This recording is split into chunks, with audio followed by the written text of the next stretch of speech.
গেল বন্যার ক্ষতি পুষিয়ে নিতে জামালপুর জেলার ৭ উপজেলাতেই এবার বোরো ধানের ভালো ফলন হয়েছে। এবছর লক্ষ্যমাত্রা ছিল ১,২৯,৩৭০ হেক্টর। আবাদ হয়েছে ১,২৭,৫৬০ হেক্টর জমিতে।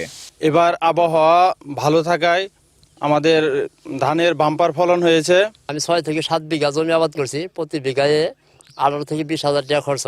এখন জমিতে ধান পাকি হয়েছে, আমরা কামলার অভাবে ৯০০ থেকে ১১০০ টাকা কামলা মেলা, এরপরও কামলা পাচ্ছি না। সরকার যদি আমাদের ছোট আকারের ছোট ছোট ধান কাটা মেশিন যদি আমাদের কৃষকের দিত, তাহলে আমাদের সব কৃষকই একটু উপকৃত হতো। ধান উৎপাদনে যে খরচ হয় তাতে ধানের দাম মন প্রতি ১৫ থেকে ১৬০০ টাকা করার দাবি কৃষকের। ধানের বাজারটা তো লাঙ্গর ১৫০০-১৬০০ বাজারটা দিল নি, তা লাঙ্গরে একটু পোষাইল নি, কিন্তু সব জিনিসের দাম বাড়তি, কিন্তু ধানের বাজারটাই কম। ধানের দাম হলো ৮০০ থেকে ১,০০০ টাকা। তো ধানের দামের তো কামলা তো পোষাইতেছে না, অনেক টাকা খরচ, গৃহস্থ কেমনে বাঁচবো। জলবায়ু ও আবহাওয়া অনুকূলে থাকায় বোরো ধানের আবাদ ভালো হয়েছে বলছে কৃষি বিভাগ।